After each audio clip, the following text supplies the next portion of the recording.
example is that my son recently take part in astrophysics competition, and I'm a computer engineer. I never read anything related to astronomy or astrophysics, so I have no knowledge about stars and equation related to it. So when he come to me and ask me how to solve those challenges, the numerical that challenge the competition organizer has given, so I have no knowledge. So he takes the, help from ChatGPT and come up with good result with some logical reasoning. So what I think, his way of thinking and my way of thinking has improved in astronomy. So this tool is very productive if you take it positively. So if my child can use it, so anyone can use it. We So all that's are all my thought about positively. Your point is very valid that take it positively. We all are using it and taking it very positively. The point is when children are following certain attainment targets, keeping in mind their age level and certain time period during the class hours, 45 minutes period or 40 minutes period, where teacher has to make something, some lessons, deliver it. At the same time, when they are using any tool, smart tool or something, smartphone or something like that, we want to restrict that. Secondly, when we say that embrace AI, we are the ones, that's why we are here to embrace AI. We are incorporating AI into curriculums. We are incorporating AI into their homework. But when to use and where to use that time, that should be the teacher to decide or the school to decide. Otherwise, this is in the transitional period worldwide. Everything will be a complete chaos. You as a mother, your child is there, there's a one-to-one situation. If a teacher has 25 students in a class, the situation is completely different. Okay. No matter AI expert or you are Yeah. computer science, you are biotech.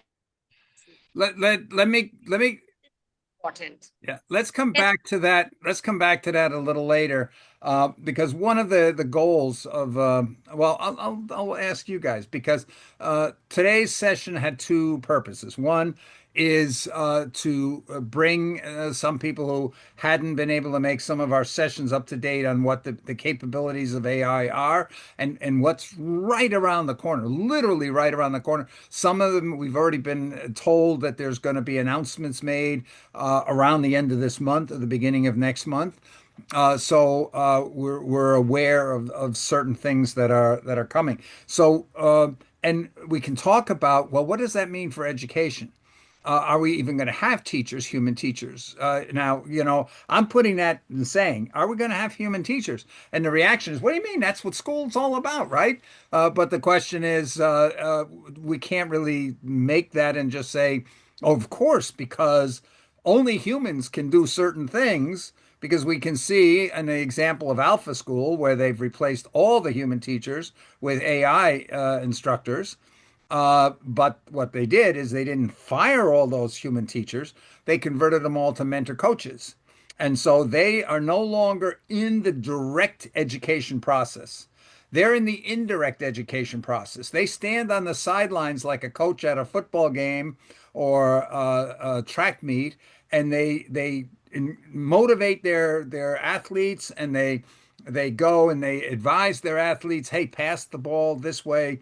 You got a better chance if you do that, or do it this way.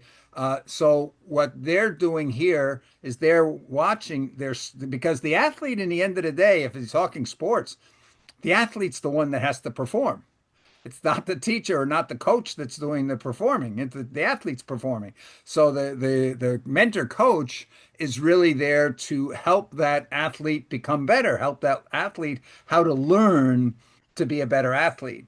And so what we see in the Alpha School, what they've done is with their teachers are now responsible to watch on the sideline, and their goal is to turn all those students into independent learners. So they're going to become successful lifelong learners. And we see from Finland started a program with preschool where children as young as 6 months of age go into their preschool, And a major part of the preschool, which they do mostly by playing games, okay? But they play games of a type that develop social skills, develop cognitive skills, and so forth. But in a game in a type of a way. But by those time that those children hit first grade, they're independent learners.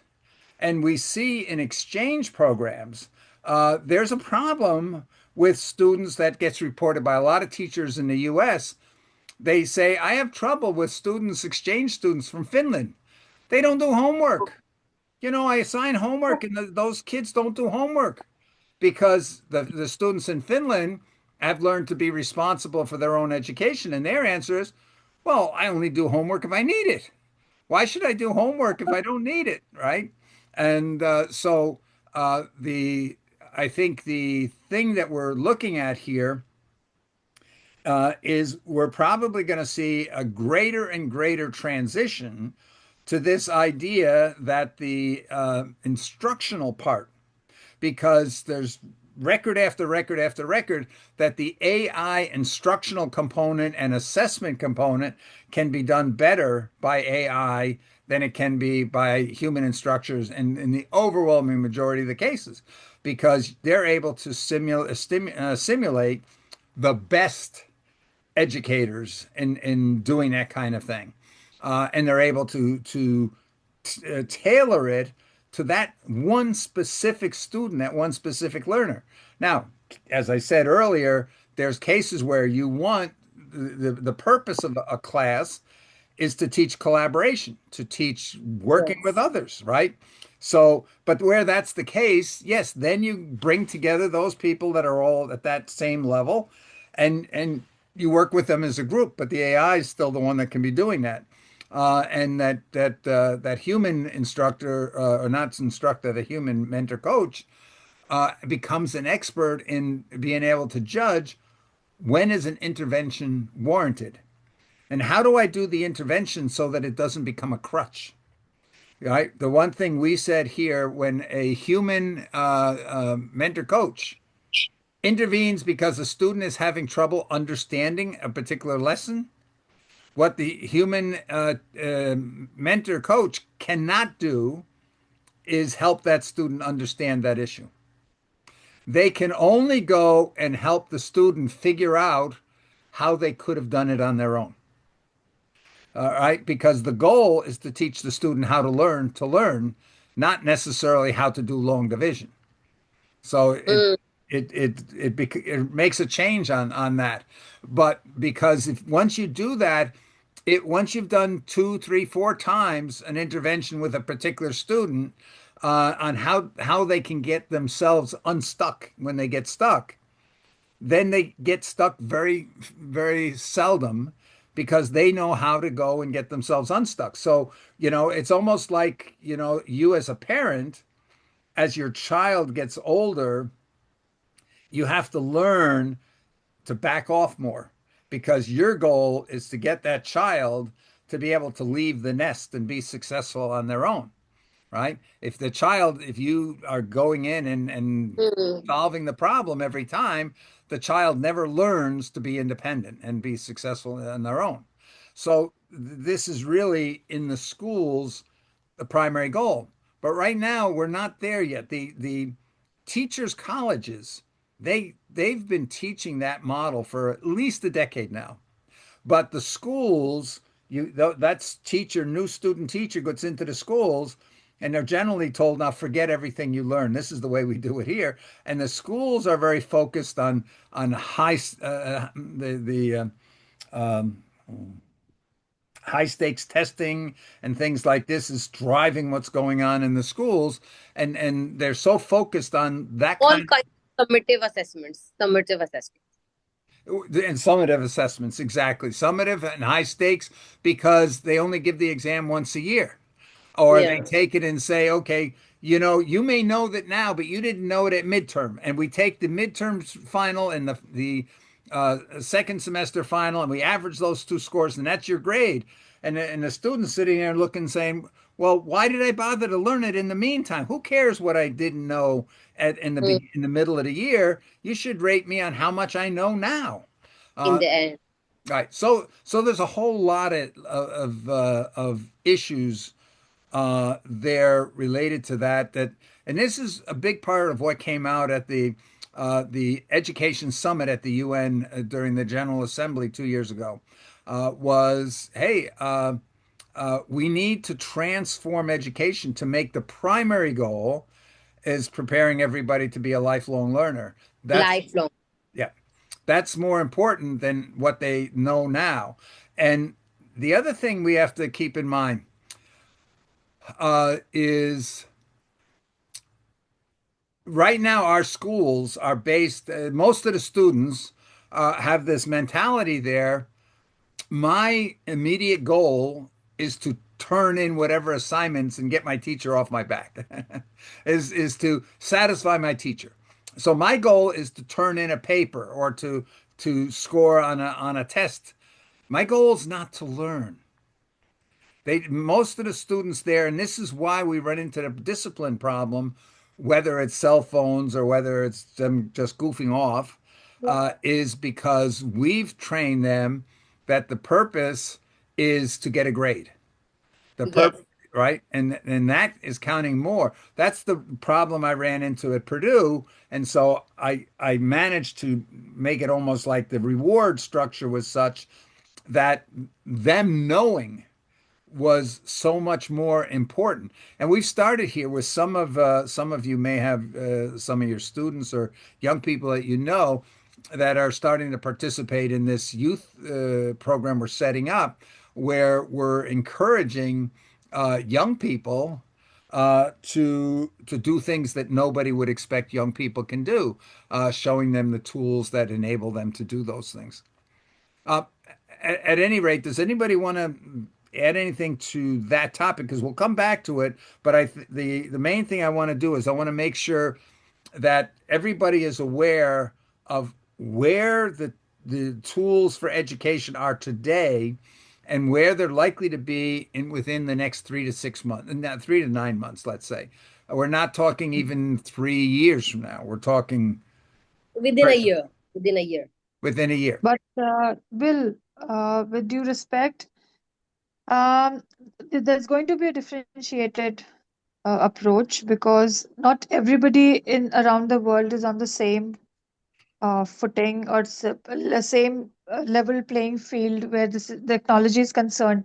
So we are looking at different countries with different bandwidth for even internet for that matter. So how learning is to be delivered is going to be delivered. We need to look at that, and then what skills and competencies the students require to be successful in the future of work. Uh, Primarily, are we preparing the children for the fourth, or for that matter, the fifth industrial revolution? Now we're looking at the fifth industrial revolution. And Bill, with a lot of this AI and technology being available to the children, like we say now, learning is on the go, and children have learning on the palm of their hands. So, in all that machine learning and AI settling in our education system, we will need to look at the human development in terms of human well-being, student well-being, and how they are able to manage themselves, manage. So basically, what do you call it? I call it restorative practices and self awareness and so self restoration.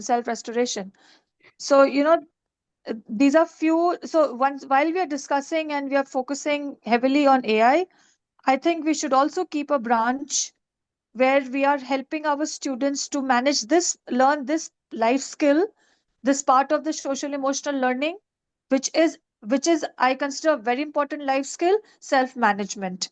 So Mhm. how that restoration, self restoration, the child goes through, because the more machine learning becomes a integral part of our education system, the more isolated the children are going to be from each other. So there's going to be a big hit on social skills and interpersonal skills, and therefore when that social skill and the children don't have interpersonal interactions, then they also are becoming very isolated and therefore not being able to apply those skills or practice those skills, and therefore then that isolation, self restoration becomes extremely important.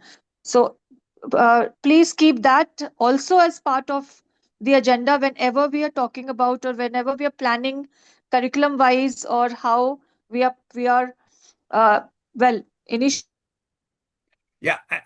or I don't know I think what term to use right now for the discussion. I mean, the AI in yeah. education that we are discussing. Social emotional, that is the priority. Social emotional well-being of a student in parallel to this all AI Yeah. approaches and techniques. There's a couple of things in here I think that are Yeah. important to note. Um, One is, as I mentioned, Alpha School. What they're doing is because they were able to reduce the cognitive academic knowledge down to only 2 hours a day. They now devote 5 or so hours a day to the social skills, to arts, to sports, to project management, learning how to self manage and things like that. So AI can actually contribute to that in a major way. The other thing is keep in mind what Yuval Harari said. He said that AI is becoming better humans than humans. And so, one of the experiences that many people that spend a lot of time with chatbots is that they say, "Hey, I prefer the discussions with the chatbots over the discussions with my peers, with my fellow humans." And the reason is because the AI is becoming better at being a good human than the average humans.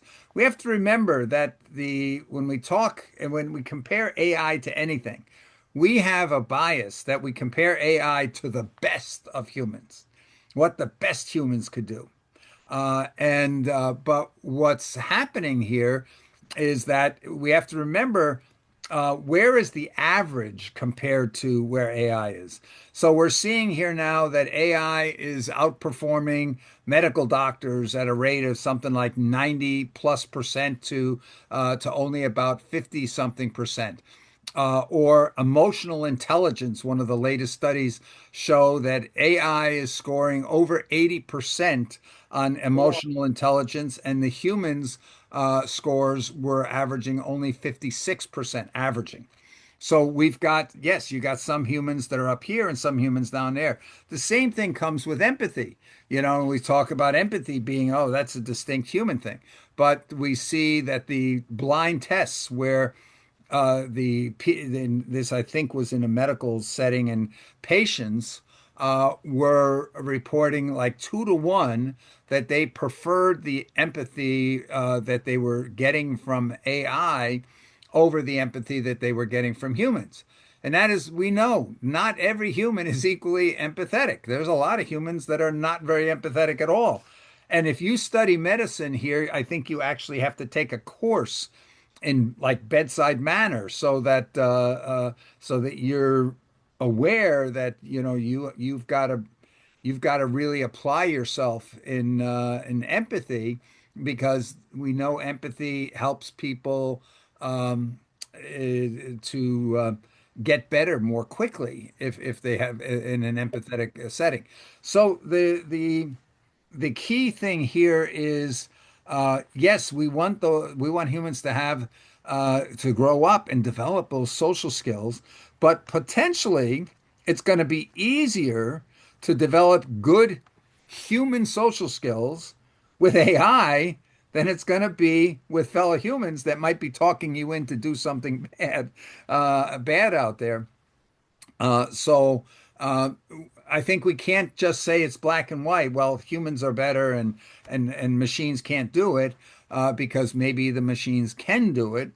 That's the first part. But the second part is knowing this, that we've got to go and make sure that the process includes human to human interactions in a positive sense along that way. Does Abby, does that make sense to what you were talking about? So, I mean, well, a bit. Um, the thing is that, Bill, like I chat with ChatGPT a lot, and I treat the ChatGPT like not a machine but like a friend. And now the funny part is that, ChatGPT knows me, Mhm. and whenever I ask a question or something, a very personalized response comes in the form of greeting first. Yeah. So that's the fun. And the fun part is also, and why people like chatting with chatbots is because with humans, when there is an opportunity to disagree, and then you get into that whole concept of agree to disagree or might not agree, and things might not end in that um, a very In sort that of particular manner. acceptable argument, whereas the machine does not. Yes, Uma.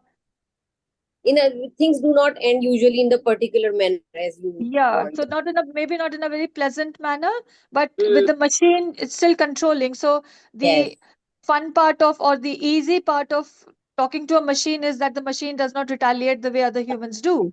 That's why people find it easy More breaking up on empathetic. WhatsApp and through messages than face to face. Yeah.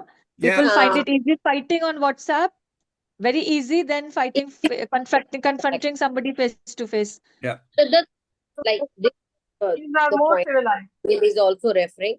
This is the very true fact that we find chat GPTs and all that meta, the more empathetic. But the thing is now what our challenge should be like since 2 years, almost 1.5 year, I am talking to Bill and every week we have the discussions. Now we are in a little better position. Like we are very new to AI. We are not very new, but we have started using it in everyday life. The thing is, but now we are in a better position how to become more better human beings so that at least people should not say that AI is more empathetic than us. That is the very valid point. So many people are raising this question and on so many forums. The point is when chat GPT is more empathetic and you are saying that chat GPT even remembers you and remember your name as well. Now it has memory as well to some extent. So that is what actually the point is, that where we are heading towards in 6 months or 7 months, that when we do not need sometimes then AI at all or human touch at all or human flair, because usually humans have arguments, humans have more tantrums as compared to GPTs. But we have to also Absolutely. remember that human that disagrees, let's say, with you, they have a different position. One of the things that's very, very important that I see more and more is we want to know about the other alternative positions. Initially we want to hear, oh, our idea is great, that it gets reinforced, but more and more people are going and saying, what is it that I don't know? What is it that we don't know that would benefit us the most? And we're seeing that they want that contra. And one of the things we have to remember is that those humans that have different ideas, as Hmm. AI is capturing more and more of all the data out there, that's capturing all the data from the humans that would have disagreed with us. So as a result, that the responses from AI is including all the people that think different than from the way we do, and we just have to make sure that we're not asking it to just say what we already agree with. And also, Will, people also like chatting with chatbots or getting their answers on chat GPTs because people don't also have a lot of time. So Hmm. they find it easier getting their answers straight away than getting into a conversation and a discussion with another human being. But fine, that let's park that for the time being. I wanted to ask that, so our conversation today, what is the further forward way that what are we doing? Are we looking at sort of forming or constructing an education model or an school model where we see that how the future of learning will look like, or where the future of learning is headed? I think on the one hand, we're like observers because there in everything related to technology, there's a million folks out there that are trying to develop solutions to whatever's going on. Hmm. And so what's valuable for us right now is one of you might see, oh, look, this school or this program, they did this, and this is having this success. And this program over here, they tried something and it didn't work out. And why didn't it work out? So we're sharing and expanding our understanding of what's going on. And this is how we see things like, oh, we learn about the Alpha School, or we learn about Conmigo with Khan Academy, which, Khan Academy. pardon? Khan Academy, yes, you're right. Yes, right. And so Conmigo is the AI in there that is not going to give you answers. It's very frustrating. It's very interesting to watch students when they first get introduced to Conmigo and they're expecting Conmigo to give them the answers. And then Conmigo turns around and asks them the questions, that leading questions that cause them to have to figure out how to get to the answers. But the more we become aware of, oh, that's that, and that's this, and this is changing that. The state of Mississippi, for example, was one of the had the worst education outcomes of all the states in the United States up until a couple of years ago. Then they turned around and they started to they made the program mastery based. So if you can't pass the exams, you can't move on. And so this has resulted, just that simple change has resulted that they've moved ahead of about a dozen states in just a couple of years with just that one change. So we are able to observe and are seeing more and more what's working. If we look at China, and you talked about the socialization aspect, and you see the youngest kids, they're learning how to prepare the meals themselves. They're learning how to do the Yes, cleaning. They're learning day-to-day skills, and they're learning here at a very young age to do almost what we do in vocational schools to learn how to do plumbing or electrical and all these other things that without yet having to make a decision to say, no, I'm going to become a manual laborer or a skilled worker. They don't have to make that decision. They're all learning here how to be successful at every level of every kind of education. And it's interesting to see there's a teacher from Arizona that traveled around Asia, and he spent a lot of time in India and China. And the things that he was observing was in India, for example, he noted that you could go to kids who were like in sixth grade and they had a very definite idea of what they wanted to be when they grew up, and they were driven to be successful even at by sixth grade. We don't have that in Europe and the United States. You don't have that. The kids are told, oh, don't think about that yet. Wait. And the other thing here was that he found in China. China was sending people. Actually, when I traveled in China, I met a number of young people who were saying the government encourages young Chinese to spend a year overseas, outside of China, and to observe what are the practices that people are doing in these other countries, and then bring those ideas back to China and see if they're good. So he saw that in the schools in China, that they had so many different experimental programs going on that they were copying from what they saw in other countries that they saw worked. And if they saw that it worked in China, then they would pass that on to all the other schools. So their schools were changing very rapidly from year to year, their curriculum they're and their approach evolving. They're evolving actually. evolving here because China had the reputation of just memorize everything. Kids just sit there and just memorize whole stuff. 30 years ago, 40 years ago, that's where China was. And China was one of the weakest education countries in the world. Now we see for the last 10 years, China has been number one in the world in the PISA assessments by far, not just by a little bit, but I think it was in 2017, maybe it was, or maybe it was in 2020, I'm not sure, that the gap between China and the next closest country was almost 10%. But I think it's this dynamic here going and saying, how can we be better? How can we be better? And I think in we see in the United States here, the main concern that teachers have is I got to be careful that I'm not worse.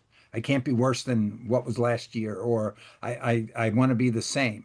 And this is why we see schools that 10 years running in most of the lowest 10% of primary schools in New Jersey, here where I'm located, for almost 10 years, hardly any one of those schools has managed to get 10% of their students to grade level. So year after year after year, we fail these children. And we have here, we've got schools where one out of every three boys that is going into first grade in that school is damned statistically to spend a year in prison before they're 30 years old. They're going to fail. We have the capital city of New Jersey. 50% of students drop out and don't complete school. Half. Hmm. Every second student drops out and doesn't complete school. So, but how can that happen year after year after year after year? Because we've got this maintain the status quo mentality in the schools. The schools are totally risk averse. Do not take educators, do not take risks. And that's the biggest change we see versus China right now is the Chinese schools is all about take the risks, be innovative, look for a better way. Anyway, but I want to go and make sure we get a level setting here on what can we do right now with these tools. And so I'd like to switch over and do a demonstration of a couple of the tools that most people are talking about that for the moment offer the best capabilities to learn. And I'll relay some examples of some of the high school students that we've had talking to us. And we had one, some of you may have seen 2 weeks ago, who presented how she's using the AI to do things in her school that she never imagined she'd be able to do. So, is everybody okay with that? Actually, I also have to go. So tomorrow Yeah. we have to go to the Yeah, office. and it's very late for you, and I realize that, and appreciate your joining us. And you've seen these because you've been on almost all our sessions, so I don't think Yeah. I'm going to be showing much that would be new to you. But Uh, but for the thank you so others, much. yeah, Join me okay. again if you have a session tomorrow or on Saturday. Saturday, yes, and then Yeah, Saturday here, I'm hoping I've asked for the reinforcement of what we talked about last Saturday, as far yeah, as that's very important. Pre-primary and 6 months. exactly, exactly. And I'm going to be talking to the others on this call here about that Definitely, as well. definitely. Thank Okay, you, Bill. Thank you, sure. everyone. Take care. Okay. Bye now. Bye. Thank you, Huma. Thank you, everyone. Okay. So I'm going to share my screen here, and I want to bring up here a product. It's a free product. It's called Notebook LM. And the reason I'm going to bring it up is because right now it's such a hot topic in education. Uh, at the university level, from everybody doing a doctoral degree, and this was the tool that was used by the that 16-year-old girl who made a presentation for us a couple of weeks ago. And this is a tool that can really tremendously help you learn anything. So, what I'd like to do here is let me just pick out a couple. Let me see if what this one has here. No, that's only has one example. Um, Okay, maybe the best place to start off here is I'm just going to create a new notebook. What this is this is gives you the ability to, if you want to know about a subject, you want to restrict your discussions and your understanding to a particular subject. One of the problems we have with AI in general, if you go to ChatGPT, you go to Gemini, any of these tools out there, and you say, "Oh, tell me everything about some subject," and it's got the whole world. So the crazy people that make comments or came up with uh, these extreme theories and whatnot, their materials are being used just the same way as everything else out there. And this is why we get hallucinations, we get bad answers, and so forth. What Notebook LM does is it lets you create a curated knowledge base. So if you say, oh, you know what, I want to know about quantum physics, or I want to know about child psychology, whatever it is, or I want to know how do I fix a leaky faucet. It could be anything. So you're able to then create this curated sources of all these highly reviewed, maybe peer reviewed sources on that subject. And then you're able to talk to this knowledge base there and research in that knowledge base on that subject. So if we think of somebody who's saying, "Hey, I want to get a PhD, and I want to do research on this particular topic area there," you can go out and say, "Okay, find for me what's the latest state of research in the world on this subject, fusion technology, let's say." And just bring in those sources that you feel really are safe and valid into the subject matter. So I'm going to go here and I'm just going to create something new, and here those sources that you're able to bring into this. You're able to bring in Google Docs, Google Slides. You're able to bring in a website. You're able to bring in any YouTubes. You're able to copy text in, or you can upload any kinds of files that you might have. They could be MP3 files, they could be JPEGs, they could be PDFs, anything. And you can load in these up sources. You can, in the free version, you can bring in up to 50 sources. Those could be 50 entire textbooks that were written on a subject. And so it will synthesize all that knowledge out of those sources, and then you can now go and ask all questions. You can say, well, here out of these 50 books on this subject, what are the points that are mostly have the most disagreement about? Or what piece of information is not there that would contribute the most to that body of knowledge if we knew it? So if you're looking to identify what is something of value to research that if we had an answer would be most valuable. So you're able to do that. And most recently, they've added this capability because normally you would then go over to Gemini and say, hey, do a deep research on this. Find for me the sources, or you would go to Perplexity, or Claude, or ChatGPT, or Grok, whatever, and you would say, "Go find for me the best resources." They've added in, instead of you having to go out there and add them in one by one, or even using a third party to load those sources in. You're able to come out here and say, hey, discover the sources on let's see, what do we want to do? Uh, on early childhood development. Okay. Find the best reliable sources covering early childhood development. I could go further and And say, Bill, can you use voice command while you no. are, Yeah, well, or not yet, let's see. If you're depending on on your your device? if you're on your cell phone, Mm-hmm. then you usually can, because when you're typing on the spot where you would type for anything, let me just Okay. bring up an example on that. If I'm just in the keep. I mean, as far as the prompting goes, as we Yes, don't have some that's individual that's what app. I'm talking about. Mhm. What you can do here is you see that when you're going and putting in any kind of a text, you have a microphone. and you can dictate.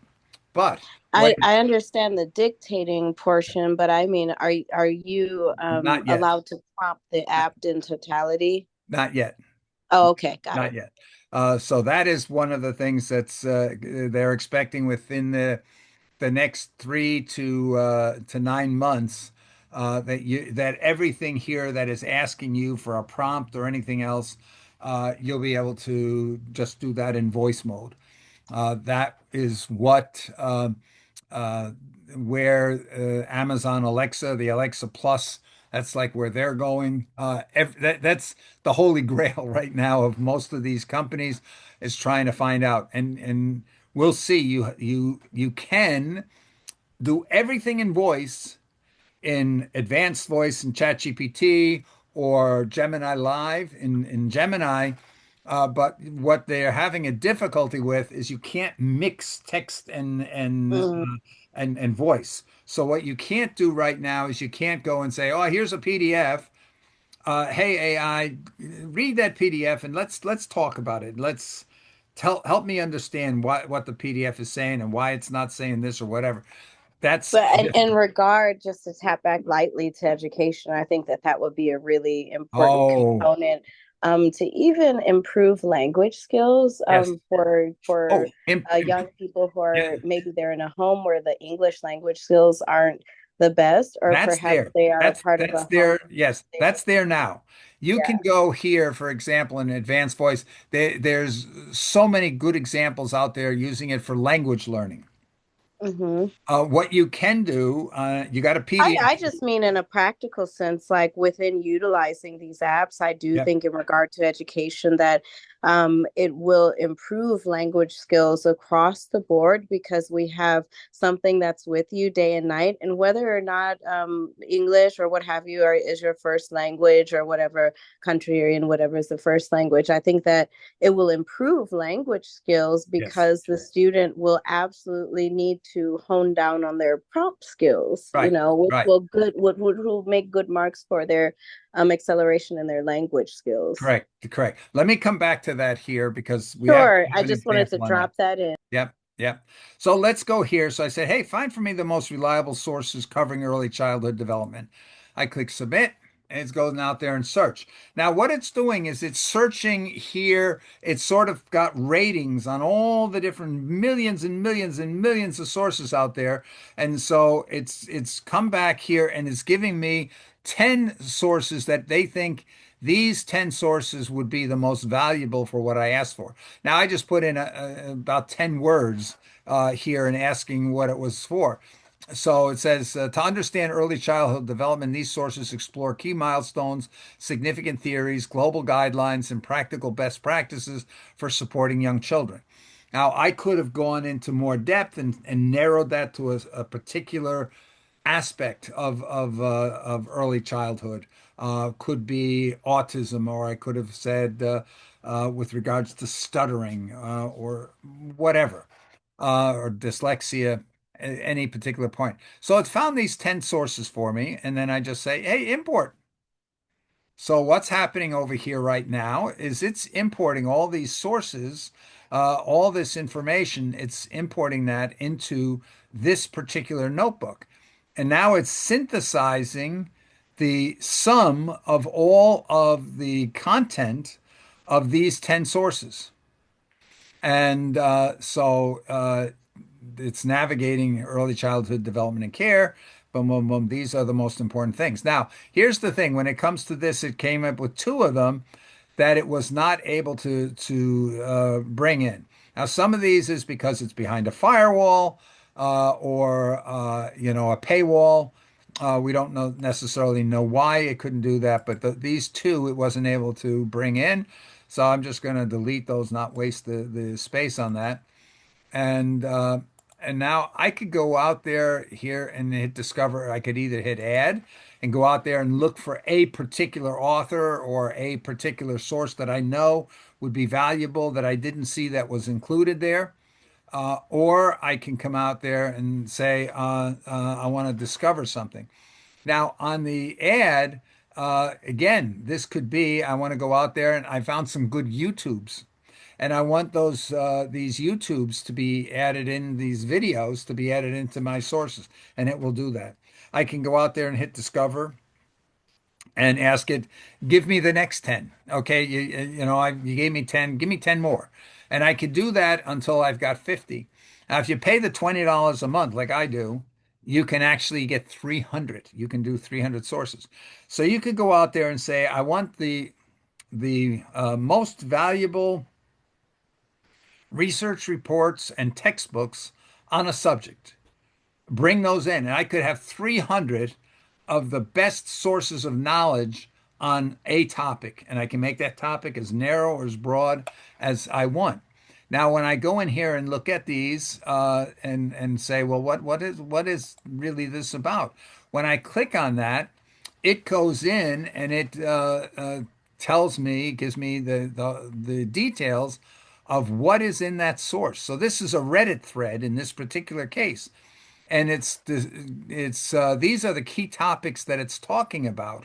So speech delay concerns, for example. If I click on that, what it's done is it's now taking out of that single source, it's going and pulling together all the content in that source that's related to delayed speech concerns. And it's so here, discuss speech delay concerns.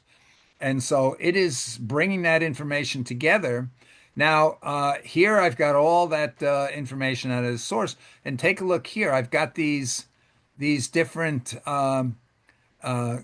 pieces here, these statements that it's summarized and synthesized out of that data. I can actually get the exact quote out of that source document that they pull that conclusion from. So this is really valuable. And so here's all the information on that particular point. And now I can save this to a note. We're going to come back to what a note is. These notes are over on this side over here. We see that I can generate, well, I'll just do that real quick. I can say, hey, give me a briefing doc of the sum. Keep in mind, I can have up to 300 sources. Give me a briefing doc of the entire body of knowledge here, of all these sources that are synthesized and summarized. Give me a couple of page briefing doc of what is the most important things to know about this body of knowledge. I just click on it, and here it's working. It's generating that based on 8 sources. I can come up over here and say, you know what, I'm trying to study this. So, hey, you know what? Give me a study guide. How can I study this body of knowledge over here? Or I'd like an FAQ. What are the most frequently asked questions about this body of knowledge? Let me know. And so it will do all these things. And then I've got this capability to say, hey, when I looked at this and I see what the topics are, this delayed speech it concerns that, I think that's something I'm particularly interested in. So I want this summary of just that aspect out of this particular source over here. I want to elevate that and make it a little bit more important. So now it took it and saved it over here uh, to uh, to my notes for others. And I have some other capabilities that I can do here regarding to this. I can take here this summary that it did of the whole body of knowledge, but I have this capability to create a mind map. So I just clicked on that to create mind map. And you can see over here, it's generating a mind map on this subject right now. And we'll give that just a couple of seconds to do this. So I'll explain a little bit more while it's doing that. So here, this is chat, and I'm chatting with the body of knowledge. I'm chatting with the total sum of that potential 300 sources on this material. I'm chatting with it, and I'm asking it because I read the part here then on delayed speech, that I can say, are there any studies that relate delayed speech to lead paint, for example, in older buildings? And I could ask that question here and particularly look for that answer. So in the chat mode, I can ask it questions about anything here. Now it's still generating the mind map. Okay. So oh, it finished. Okay. So I'm going to go and take a look at the mind map. So here we see child development, and they said, oh, it breaks down into defining development in early childhood, developing milestones and ages, and ecological theory. I say, oh, let me see this developing milestones. Sounds interesting. What? So I click on that and expands it. So now it breaks it down into all these different areas here, and I Uh, could also do the Excuse me, same. Bill. Yeah, Can I just interrupt? I'm so sure. sorry. It's going to be 11. It's 11:23. I Yeah. just have another 10 minutes. Okay. So Uh, I'll try to I'll go. have to leave after that. Yeah, I'll try to go through this quickly then. Yeah, so Uh, it's a very good, it's a brilliant application. Reads out work. Right. So I'm going to go into theories of child development here. I see that if anything that has like a little carrot on the side, an arrow says it breaks down even further. So I'm going to go pick that one, and it breaks down into maturation, constructivist theorists, behaviorist theorists, and so forth. Now I can take any one of these here at any level. Behaviorist theory breaks down further, and we see it even breaks down further. Nature versus nurture, and it breaks down even further than that. But I could take and stop at any level along the way here. Behaviorist theory, for example, I click on that, and it's now going to pull all the information in that body of knowledge that's related to behaviorist theory, and it pulled that information together. So I'm going to close this here. And so here's all the information about the behaviorist theory, and it includes all the subpoints that were there. But again, I can click on here, Brandhoff or Brandbrenner's theory, or what's this other one over here? It talks about that guy some more. So we have here different sources here where I can click in, and it gives me exactly the source in the pages or the quotes out of the original source that's behind the conclusion, whatever that conclusion is. And now I could take this point that I pulled out from that one part, and I could save that to a note as well if I wanted to. Now, I don't have time to generate this, and I want you to be able to see, but I just want to show here I could click on this and it would generate a deep dive having two hosts discussing this body of knowledge here that we've got. So I'm early childhood development and care. So there's a man and a woman who are now going to be discussing what's the gist of the content of all the sources, up to 300 sources or 50 in the free version, up to 50 sources, potentially 50 textbooks, and it's going to discuss the whole field of that body of knowledge. They're going to discuss that here, and I have the ability though to customize what they're going to talk about. So I can say, okay, I want you to focus only on a couple of these documents here. It could be one, but it could be four or five, and I want you to focus on those. Or I want you to focus on a certain subtopics, like right here, nature versus nurture, for example. Just talk about that one aspect of it. Or I can say, I want you to target only psychologists that would be interested in this, or I want you to target fifth graders. As if you're explaining whatever this is about to sixth graders, or explain to somebody that's new to the topic or whatever. And then you just click generate and it will generate that. But because we're short of time, I'm just going to skip out here and we're going to go to, did I do one there? No, didn't do one there yet. So, Bill, this come in agentic AI. Like it has multiple agents that are collaborating with one another and come up with some goal. What do you think? What was that? I'm saying like the architecture of notebook LLM is just like agentic AI in which It is. It is. multiple. Yes, it's definitely a form of agentic AI. But there's perhaps a better one. But let me, because Abby's only got a couple of minutes, so let me just show a couple of things here on this, and then we can go on. This was a case here. The Italian Diplomatic Academy, who runs Model UNs, I just loaded in here their website. This is their website. And I went here and I asked it to critique this website. So we're just going to take it. It's already generated. By the way, I can say to this thing here. Okay, so we're going to switch. I'm going to go to interactive mode. All right, so today we're going to be doing something kind of different. Oh, interesting. Yeah, we're going to be looking at a website, Okay. and we're going to kind of critique it and give some constructive feedback. Like a website audit?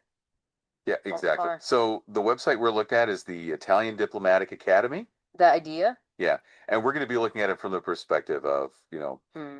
how effective is it at communicating its mission? Okay. How effective is it at, attracting potential students and partners and Right.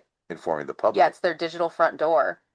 I'm about to Exactly. click on this First button, impression. join here. When you land on the homepage, oh, our listeners got something to share. Let's hear it.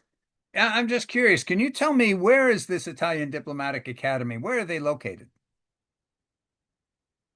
Oh, that's a great question. Yeah, we should definitely clarify that. According to their website, the Italian Diplomatic Academy, or IDA, has its headquarters. Here's where it gets really interesting. Palazzo Pindamonti Bentigodi in Verona, Italy. So it's right there in Italy. Yes, and it seems like a pretty significant location for them. Okay, let's unpack this a little.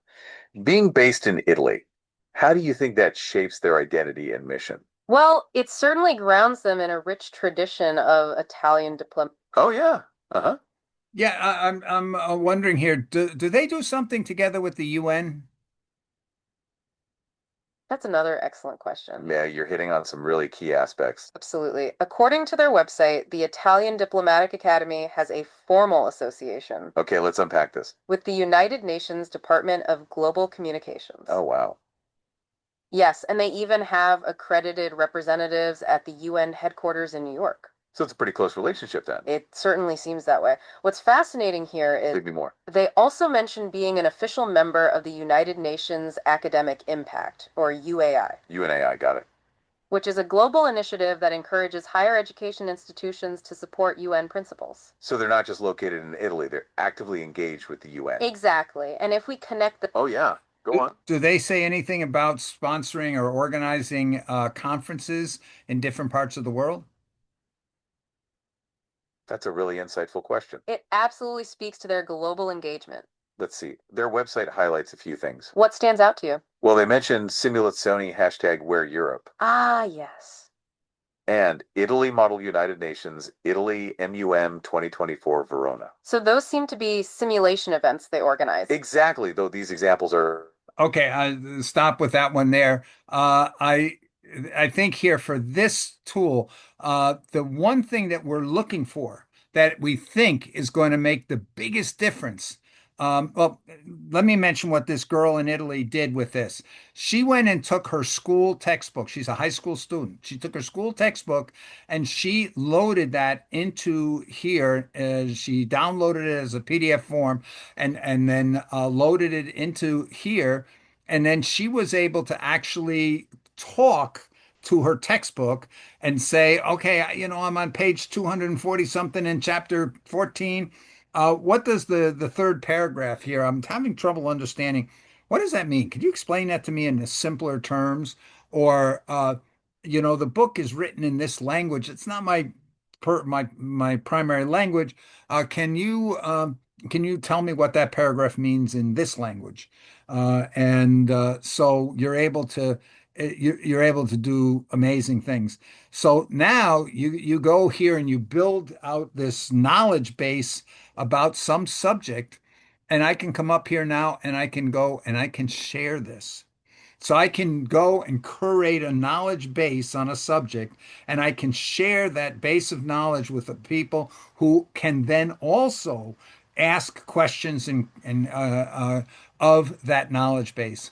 And I can come over here and I can pick my output language, and I have the choice of all these different languages that I don't know how many. It was, I think, 40 something languages, it even got Urdu in there. That all these languages that I could go and I could chat with it in those languages. I can have it summarize the information in whatever language I want. I can go and have it make that voice podcast there. I could have it be in the language that I want, and then I can download those podcasts. I can download those and put them somewhere where I can make them available in multiple languages, or they because I was able to customize it into individual pieces of knowledge that somebody wanted on that. So, Abby, to this particular tool here. Oh, I have one other thing. That girl, what she also did, she had to take a test on a Shakespearean sonnet.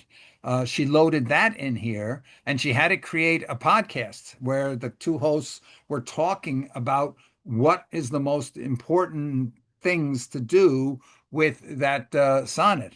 And she had to create the recording, and then she went for a walk and she listened to the podcast about the Shakespearean sonnet while she's walking, and then she was able to ask questions, follow-up questions about, well, why did the character be like this? What is the symbolicism behind this piece or that piece?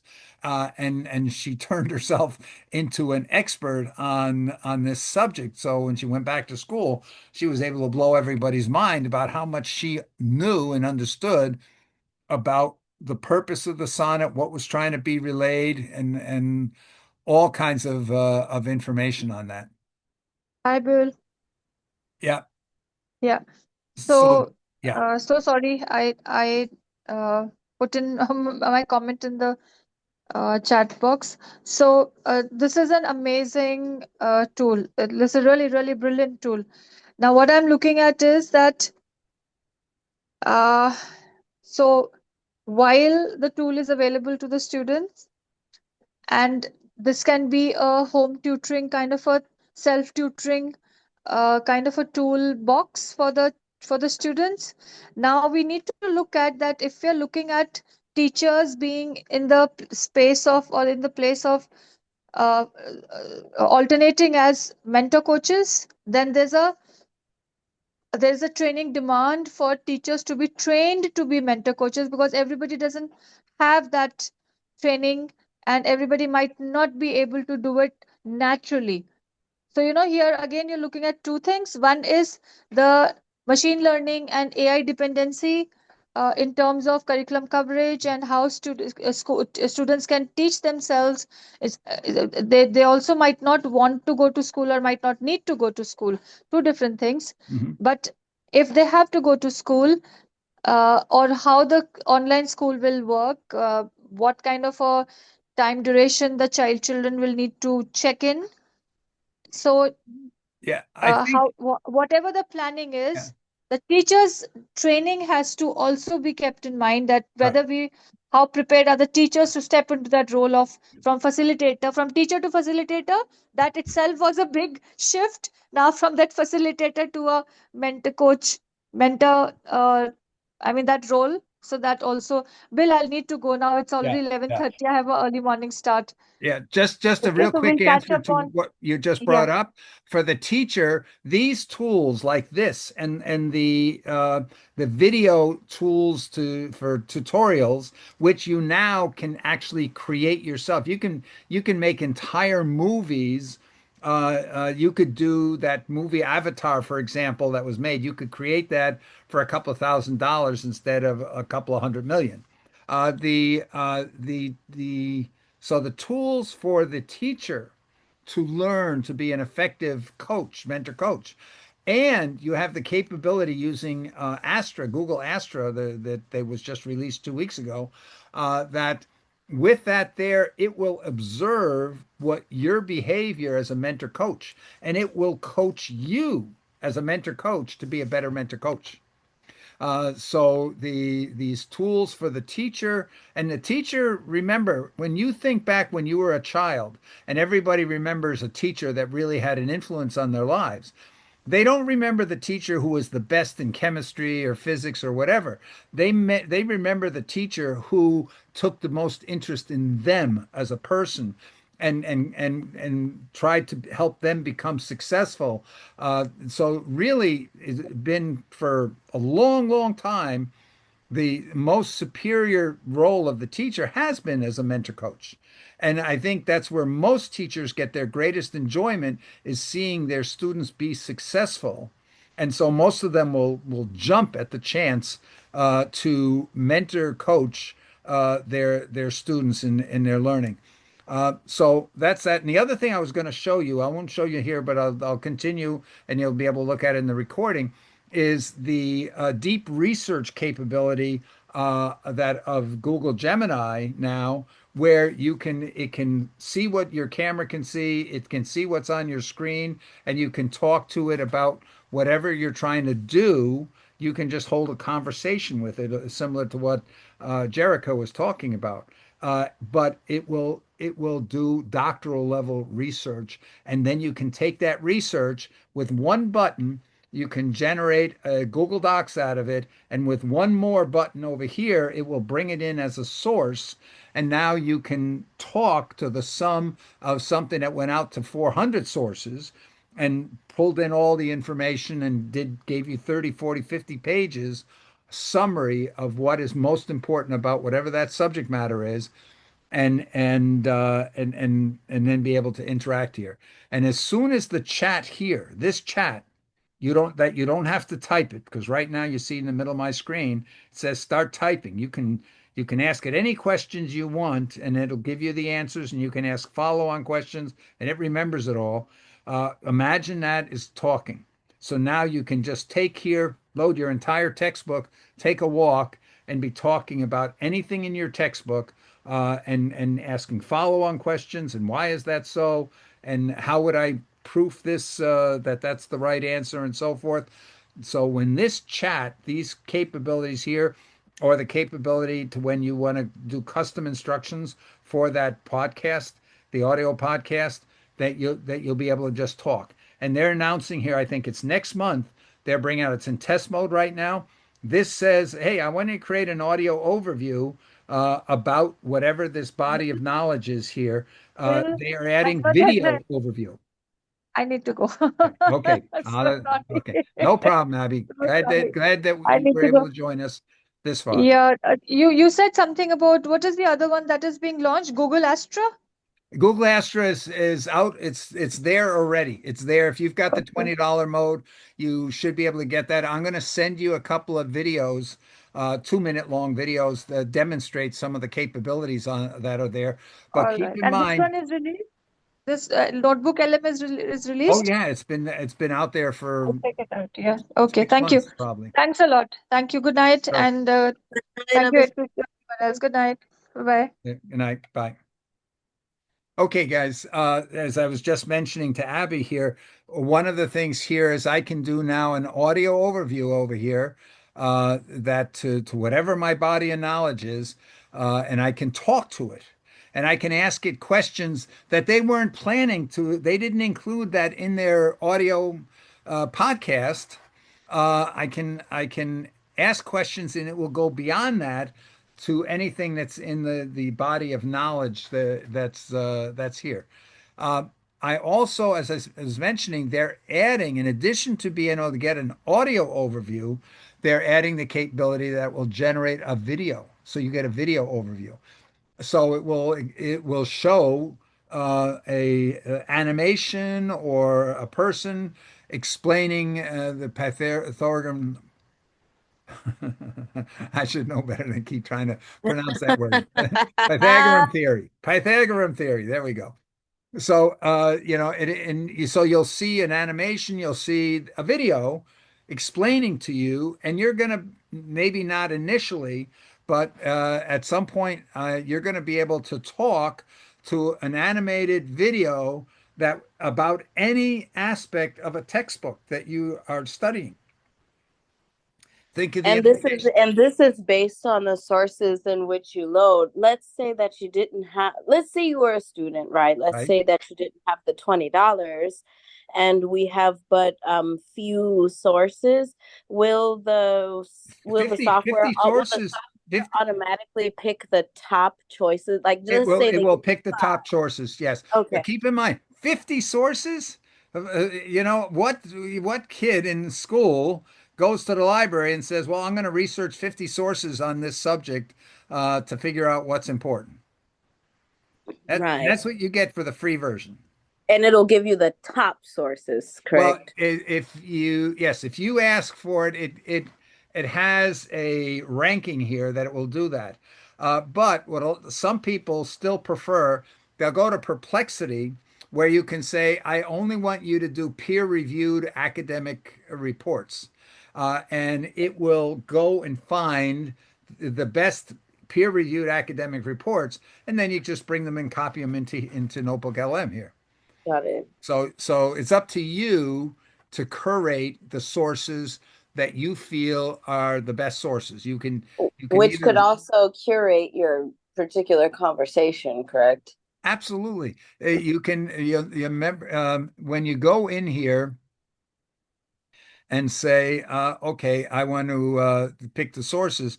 You notice I can pick a copy text, but I can come up here and take any audio. I can take an MP3 so that I could go and record a lecture that a professor's giving somewhere or that I found online, and I can upload that into here, Okay, understood. right? So, but the idea here is you're building a curated body of knowledge.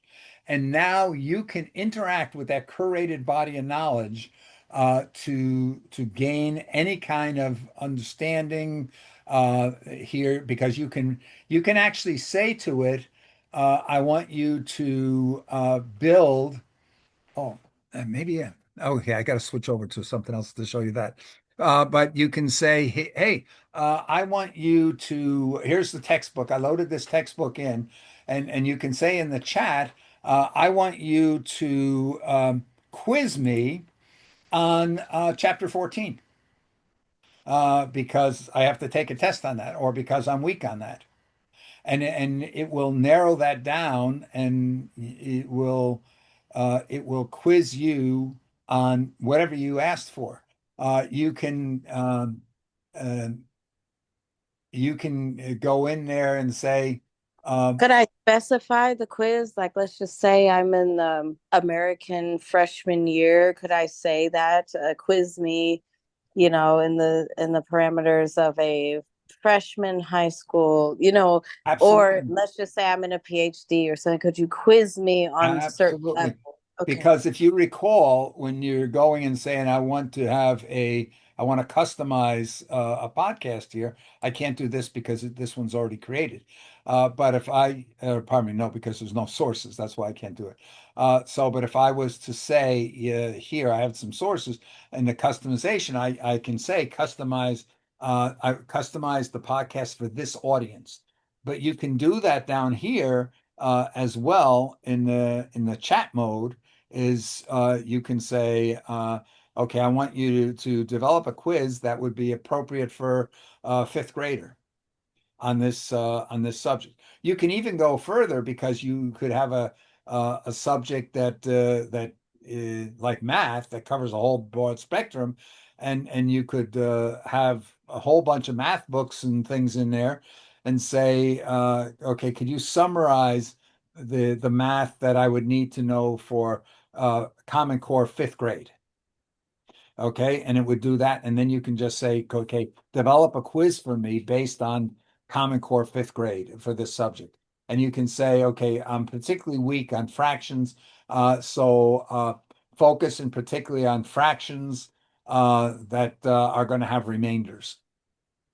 So uh, you can do that. And once you start curating this, you can go here and build up a library of prompts so that somebody else who you're sharing this with could go and see the examples of how they can query this body of knowledge in very specific ways to pull out exactly the pieces that they need to get better in. And it can go and say, hey, could you please quiz me on this overall and identify where are my weaknesses that I need to improve on?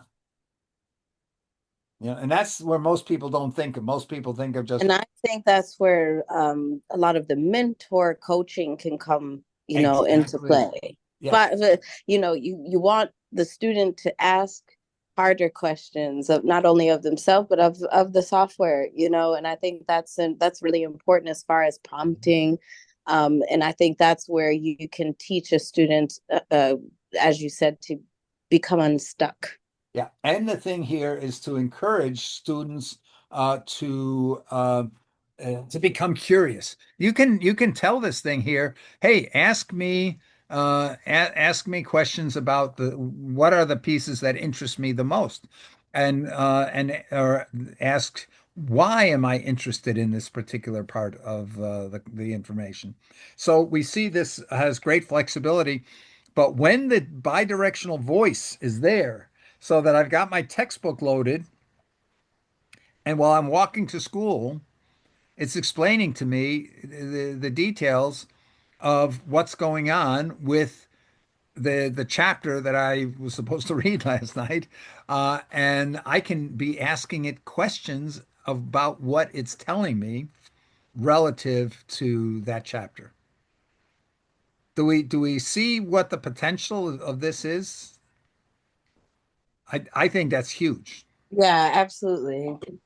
Okay, so now I'm going to Pretty, switch pretty over. Yes. But Bill, there's just one thing that I have, and that is that um, you, as the questioner, are always biased. And you can say, okay, give me the peer-reviewed university things. That is terribly culturally biased. Mhm. And that cuts out a whole lot of cultures. But And so you can there's go still here and yeah, but you in your question you can say exclude this or look particular for in developing cultures or in this culture you can specify look in the non-mainstream cultures for comments or for any materials. Now I you believe that's also where the mentor coaching comes in, yeah. because how a student know how to necessarily even propose those questions to be cultural specific, if that makes Yeah, and sense. keep in mind, I don't see the great value of this being limited to students. This is for the lifelong learner. This is for the person at of whatever age is looking and saying, I was a tourist in this place and they had some natural medicines there for if you had this problem or that problem. Can you find out what more information about that? Is it real or what is it that they were talking about? Whatever. So you've got the capability to drill down. Now, what's the reality of the situation is that there's a lot less captured in a lot of developing countries. You've got here more than half the languages of the world. There's no written version of those languages. And so many of them, it's only a verbal storytelling. But you can it is amazing what you can find out. You saw all those different languages that are supported, that it will generate in those languages. And so you can generate some audio script that's asking questions, send it to somebody, and say, "Would you just please click here and record your comments on that, so you can go to the people that in that country, have them recorded in as long as it's one of the major languages in the world, but it's a lot more than just European languages then. And then you can take that result and load that in. So you can have 20 interviews with people when you're traveling on something that there is no information captured on. You want to do a doctorate about what the situation is in a certain region of the Amazon. on how people live and what they do. So you just go in there, you got your recorder, you're recording it, you're taking pictures, whatever. You load it all into Notebook LM, and you've got the total sum of everything that you captured and talked to that is going to be synthesized together. Or maybe you've got a team of 10 people going out and doing that, and you bring it back and load it in like that, and it goes and it finds a few others that existed from prior information that was recorded. So, Lysenka, can you see how it's not going to totally solve bias because of the simple fact that there's just not as much recorded information out there in a lot of cultures, but it's definitely much more than what the average person would do today in studying anything. Can you see Oh, that? absolutely. It's amazing. Absolutely amazing. So I'm going to show you now something though that takes this really a step further. And that is okay. I'm in Google Gemini. This was something I did here. I went and said, okay, I want you um, to do a study. Ground information, develop a presentation. Okay, this was looking at education in America. And so I asked it to go, I actually asked ChatGPT to help me develop a prompt that I could submit for a deep research into the topic of what are the causes, the main causes of the disparities, the education outcome disparities in America, and looks at what the causes are, looks at what the possibilities are of doing something about it, looks at what the cost of doing that, looks at what the return on investment, the break even points, and things like that of certain steps and actions that people could take that would enable the currently disadvantaged to be able to keep up. So this is the prompt that it came up with me. As you can see, it's a long prompt. It's like a page long prompt of 12 points here on that it came up with. So it put together a research plan here, and I can look. This is the plan it came up. It says I'm going to gather the most recent authoritative data on U.S. education outcomes, including these scores, these rankings, proficiency levels. I'm going to analyze all of it. I'm going to do research, compile statistics. I'm going to look for to quantify the annual economic and social costs of the education failures. I'm going to go and investigate the direct modifiable causes of poor education outcomes, focusing on certain disparities. I'll analyze the curriculum methods, the outcomes of elite preschool programs to determine the development advantages they confer. I'm going to estimate the total national cost and calculate the potential return on investment. I'll research the capabilities of next generation AI powered early learning systems and model the nationwide deployable costs. And I'm going to do all these different types of things here. I'll synthesize all the findings to project the long-term societal impacts. And then I'm going to analyze all these results and I'm going to create a report out of this. So it went and did it, and it created this report. And here's the report over here. And this report is, I don't know how long it is, but it's long and it's got all kinds of tables in it and information that it came up with, looking at the implications of all different approaches that could be taken. And here's the sources that were used in the report. So it came up here from CDC, uh, the Insight into Academia, all these different sources here that it researched to come up with the conclusions that it came up with. Now, once it's got all this information, and I don't know if it doesn't tell me here how many sources that it used. Maybe if I click on that, no, it's not. So, and it even shows you sources that it read, but it didn't use them in the report. And thoughts here So it came up and said, "Hey, these are some of the other thoughts that we had, and here's some various researching and the concerning the trends in education, international comparison, underlying factors, discrepancies, blah blah blah, all this stuff." And then so what you're seeing here, actually, this is new that it didn't used to do this. This showed us how it's step-by-step approach. So what it did is it first came out and says, okay, I'm starting my research for a presentation on how AI can transform the US education system. My initial focus is going to be on doing this. Here's the key data points and my next steps. So then it went out and researched these websites. And then it came back and it evaluated what it discovered in that round of searching. And here's the different things that it came up with on that. And so it said, okay, my next step is going to delve deeper into certain data. I'm browsing specific reports and so forth. So now I went out and it researched these sources.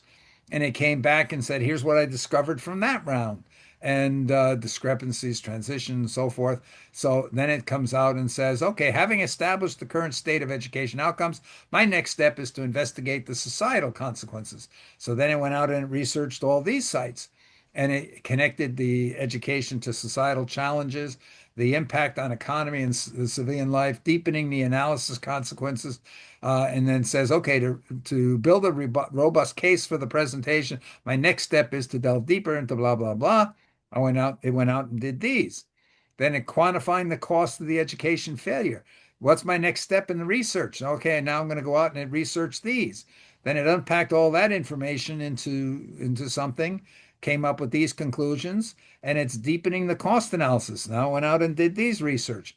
Do you get the idea? It comes out, it finds something, it figures out what that means, it figures out what's missing. It figures out what else do I need to know? What would benefit my mission to summarize what's going on in this particular area, leveraging foundational research for deeper insights. Goes and did these. Then coming out and saying, next step is to delve deeper into the details of these key studies that it did. And it did that. And it's quantifying here and coming into all these different things. Having established the current state of education outcomes, their societal consequences, and the significant economic costs, and having identified the direct causes, I'm now moving to research the impact of elite preschools on that result. And then it did that. And look at this. I'm just scrolling, keep scrolling and scrolling and scrolling. Each of these is an iteration of research that it did based on what it discovered in its previous iterations. And it does that all the way down until it comes to the conclusion. Oh, it's still going here. It does that until it comes back and it says, I couldn't find any new information. I couldn't find any new information that reinforced what I already knew, and I couldn't find any new information that would indicate other things needing to be looked at.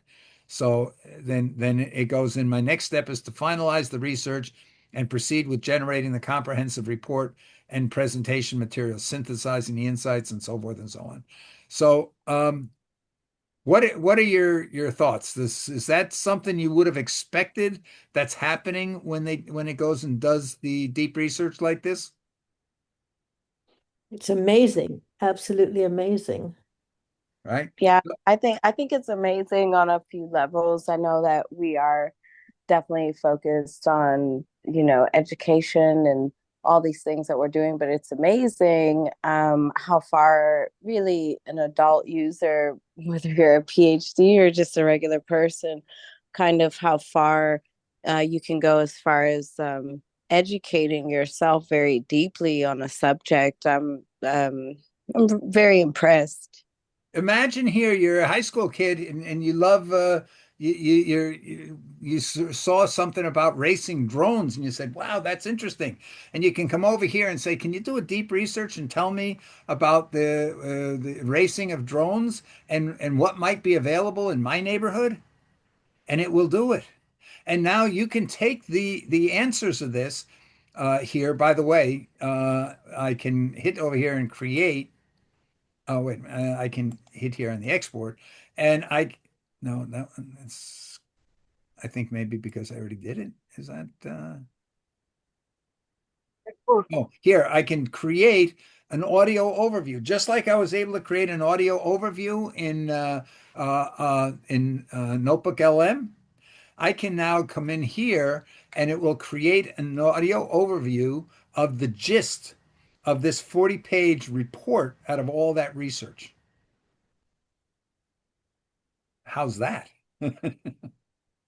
It's Right. it's amazing. I'm thinking at the architect of this both both of these tools, like Notebook LM and this Gemini. So this deep research with reasoning capability and great indexing, like we can see which part of document is being retrieved from which type of document. So it's very amazing. Right. It's a Now, very productive take a look here at the third item down, what it will also create. It will create a quiz. quiz for me to quiz me on my knowledge of the sum of the research that it did here. And I would estimate that this particular research went out to probably between 300 and 500 sources, right? Yes, It'll also generate a web page, and I'll click on that here and just, or you can describe your own app that you want this thing to make for me an app that will test anybody that comes to that app. It will test them about this subject, or it will teach them about the subject or whatever. I can tell it make an app for me, and it will create an app. So the it's getting to be mind-boggling here. As I said, it can be that I went out and I what did I did just recently? There was something I took my camera and I took a picture of something, and then I asked it to tell me what's going on and how do I do something relative to whatever that picture was. And it went out and it did the research, identified what the picture was about, and it told me, here are your options of what you can do. Oh, what the heck was that? Um, oh, darn. It was might have been on a real estate sale. Oh, I think it is because I'm in New Jersey. I'm selling my house, and I'm selling it as is. And the definition of as is legally has some connotations here that have to do with environmental. Did you have a buried oil tank, or did you ever have asbestos in the house?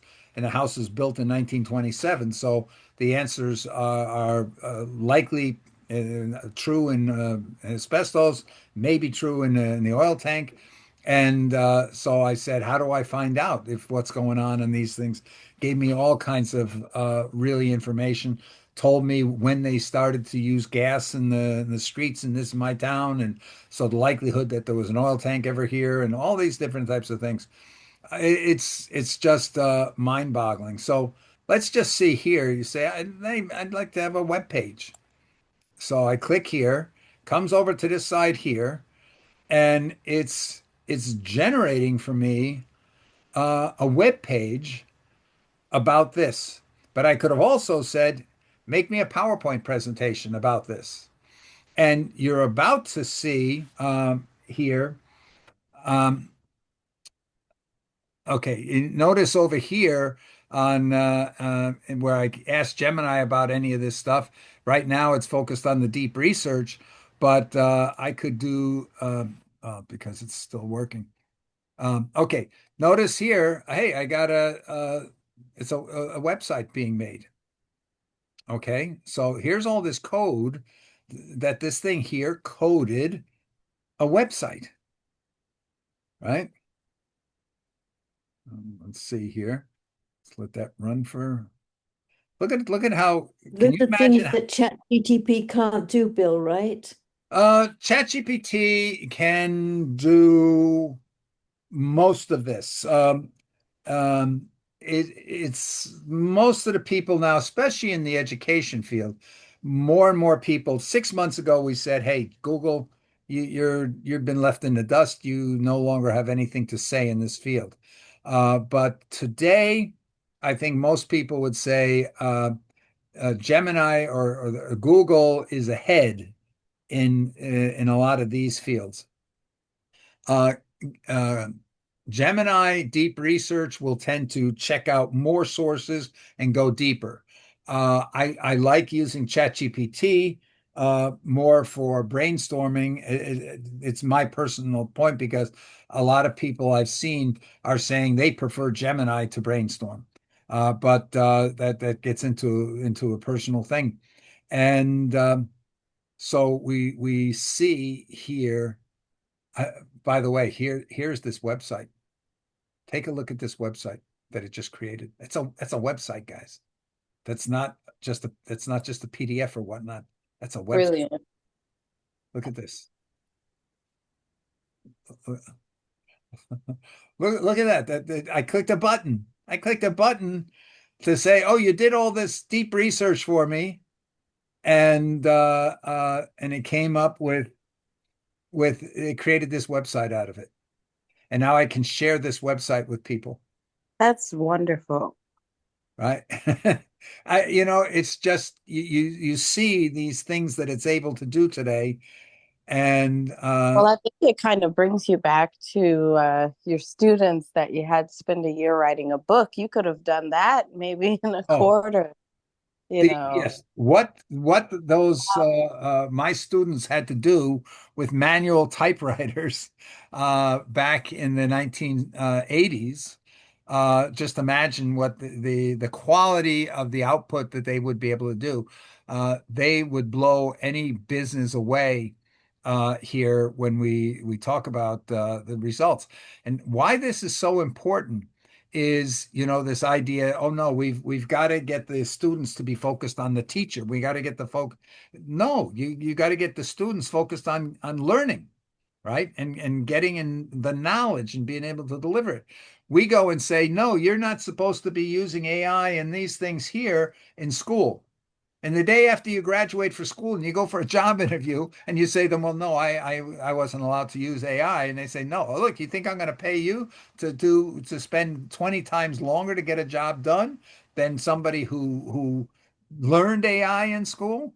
They're going to hire the person. So what are we doing here? We're basically blocking people from a future success, but because business isn't going to care whether you did it in your head. It's just like, a person that says, I can do it by hand. I'll do my long division by hand.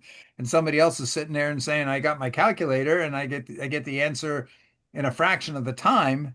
I'm not going to pay somebody to take longer just so they can say they did it themselves, with the likelihood that they have a certain percentage of errors that's going to be higher than what the calculator does. Yeah, and I think it draws back to also what we were saying earlier, what the ladies were saying about there's new life skills with self-management, with the inclusion of AI and technology and education, but also in regular life, there's a new era of social skill in person and with your software interaction. So this is actually really interesting as far as maybe even a conversation about what are the new life skills, what are the life skills of the future. This is really interesting. Okay. So now we've covered two aspects here. I just asked this, by the way, to create a quiz, but this might take too long. So, oh, wait a minute. No, that didn't take too long. Okay. One of the things I would have told this thing is you're not allowed to create multiple choice questions. So you can see it's just upping the number of questions that it's got here that will test So your. it's just testing your general aptitude at the moment Well, without it's being it's actively. testing you on the results of the research. Okay. Are you aware of what this the state of this is on the state of education? You can see this number of questions keeps going up. Well, I guess they do 10 at a time. And I can go in here and say, oh, yeah, gee, I don't know.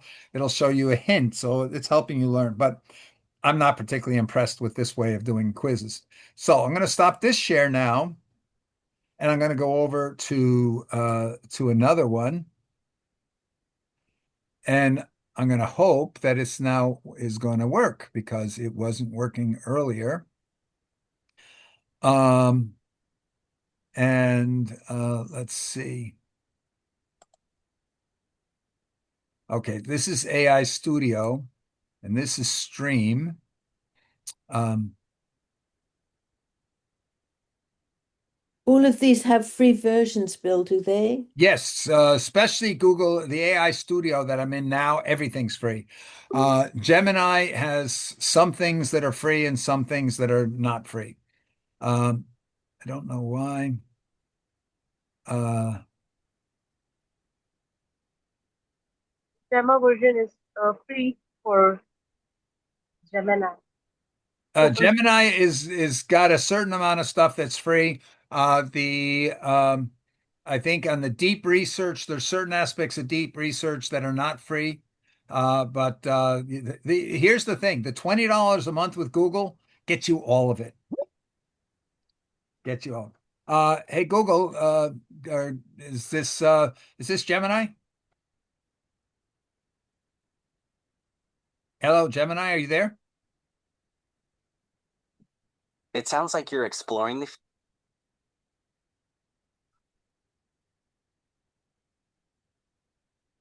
Gemini, can you hear me?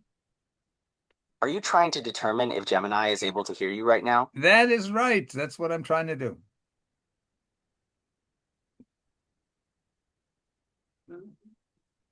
Okay. Apparently we got a little bit of a problem here. But you see here, I have the ability in Stream when I come into Stream in general. Let me cancel this stream. Um, okay, so here I can go to a webcam. It will whatever my camera sees, and I can be running this on my phone. So whatever my camera's seeing, I'll be able to talk about it. So there's demos out there where you have your camera on and you're just walking around the room or you're walking around your yard, and then you say, "Oh, where did I leave the rake?" And it will say, "Oh, yeah, I think you left it over on the side of the garage," because it remembers everything it saw. So you can be talking to it about everything. And I'm going to be sending to some folks here, and I think I sent to some of you already. For example, the example of the girl studying very, very complicated chemistry that I would not be able to understand at all. And she's got her book open and she's just pointing her camera at it, saying, "Here, what's going on with this exercise? Or how do I approach that? Or why is this like that?" And it's telling her. Another one is a guy who's just got his phone laying next to him. He's trying to fix his bicycle, and he says, "Hey, can you go find the manual on this bicycle?" He just speaks it in the air, and it says, "Yeah, I'm going out. I'm finding the. Okay, I found the manual." He says, "Okay, can you scroll down until you find the section on brakes?" Oh, okay, and it scrolls down until it finds the section on brakes, and then he asks here, "Oh, okay, I have a problem with this screw here. How can I stripped the threads. How can I fix it?" And it goes and finds out how he can fixes it and tells him. And he says, "Hey, I think I need some new brake pads or whatnot. Um, where can you look at the section there? What kind of brake pads do I need and so forth? How can I tell?" You can hold it up and point his camera at the brake pads and say, "Are these still okay? Or do I need new brake pads?" And then go and say, "Hey, can you call the bike shop here and see if they got what I need in stock?" And the AI does it and says, "Okay, yeah, they have it. Do you want me to place a pickup order?" Yeah, that's so. Um, this is with Astra. It's mind-boggling here. The bottom line with all this stuff is how close we are when all of these things become the multimodal, that the voice works with everything. because right now we have people, let's say elderly people, they're not going to sit and type any kind of prompts into any of this stuff or try to read what it's telling them. But if they have the ability to just go and ask a question and say, "Oh, do you have any idea what my grandson's been up to recently?" And it goes out there and knows to go and look at their grandson's Facebook page and report back, "Yeah, I see he was traveling here, or he did that." Or to be able to go and Or even if you choose to share your files with maybe your grandparent and they can ask how you're doing in school, absolutely, absolutely. And you have the ability to come over here and share the screen. And Bill, if you could, from our conversation, just slightly touch on creating generation gap allies. I think that's something that you could just throw in there right now. Creating generation gap. What? Allies between Oh, our elder community and yes. our youth. Well, keep in mind here, one of the things here that I think when that report that we were looking at earlier on education, and it came back that the biggest cause for education failure is a lack of preparation. So if we have in the United States, you're living in a very poor neighborhood, a single parent household, maybe the parent has substance abuse problems, mental problems, whatever it is, but they're not able to really promote their child's welfare, or the parent doesn't speak English, or the parent never had an education themselves. They never went past the second grade, or never saw the inside of a school when they were a kid. And so they're not able to help their child really prepare for life. And so the possibility here, we know that Alexa Plus is out, and you're going to be able to talk to it. And one of the pictures that they have is showing a bunch of kids sitting in front of a screen with an avatar that's talking to the kids and saying, "Oh, let's develop a story," or just reading to the kids. So the avatar's holding a book and just reading a story to the kids. Something, we would expect good parents to spend a certain amount of time reading to their young children, but they don't have time. Or again, they can't read themselves, or they can't read in English. And so now the avatar is doing that to the kids. And the kids can say, well, wait a minute, what does that mean? And they're able to have a dialogue on it. So just a simple little thing like reading to a young child on a regular basis, and being able to go and say, hey, kids, let's make up a story. What do you want to make a story about? Where do you think it should happen? Should it include any ghosts and goblins? What is it that we should do? And it's getting the kids thinking about how they put words together to say something, and it's getting the kids imagining about how things relate to one another out there. So we're building language skills, we're building imagination and creativity. So I think we can agree. Can we all agree here that that has incredible potential for young people? It's not about going and taking the kids who are going to preschool now, of expensive preschool, or taking the kids whose parents, the one parent staying at home and spending all the time with the kids. That's not what we're talking about. We're talking about the 60 to 70% of kids who have nobody, no parent spending time with them, no adult. Maybe they're in a daycare where they're just being warehoused and said, just stay out of trouble, don't hit each other, and here, watch TV, just watch TV all day. That we just have to imagine having a an avatar that sees everything going on in that child's life during that day, talking to the child, reading to the child, and introducing the child to numbers and counting and those types of things, that we can have a situation where every child is reaching kindergarten or first grade at the level of preparation of kids that went to the most exclusive preschools. And just tapping back into the first portion of our conversation, as you speak of preschool, kindergarten, these things, and when we talk about, us with the inclusion of AI and some of the features for teaching individual students as well as classrooms, could you maybe even tap into the benefits of having this kind of monitor, um, versus obviously what's going on, what you described, which is most of the daycares and preschools all around the world. It's a global narrative. They are just glorified babysitters. Maybe could you state some of the data that would make a huge impact in future generations as far as where they could be, where they could go, what kind of skills they could have by the conclusion of preschool or kindergarten?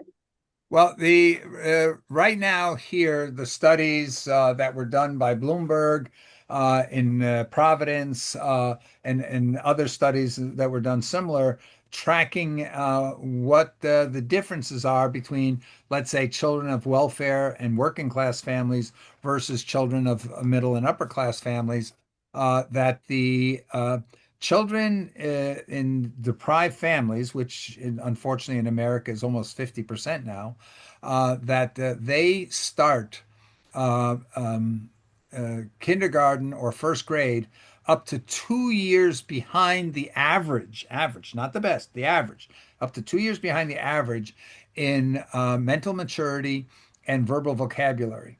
And if you don't have the verbal vocabulary in the main language, and we're going to use phonetics or phonics to teach you to read, so we teach you to pronounce a group of letters on the assumption that when you hear that word that you spoke yourself, you know what it means.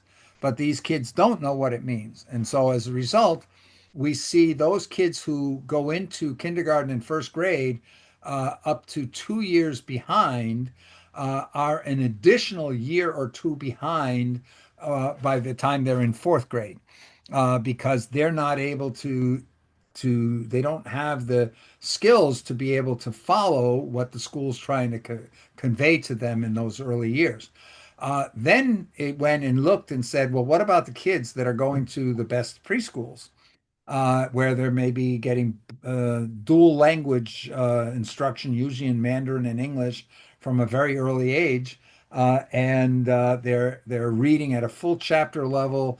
They have all the basic math skills and so forth, and general knowledge by the time they hit kindergarten.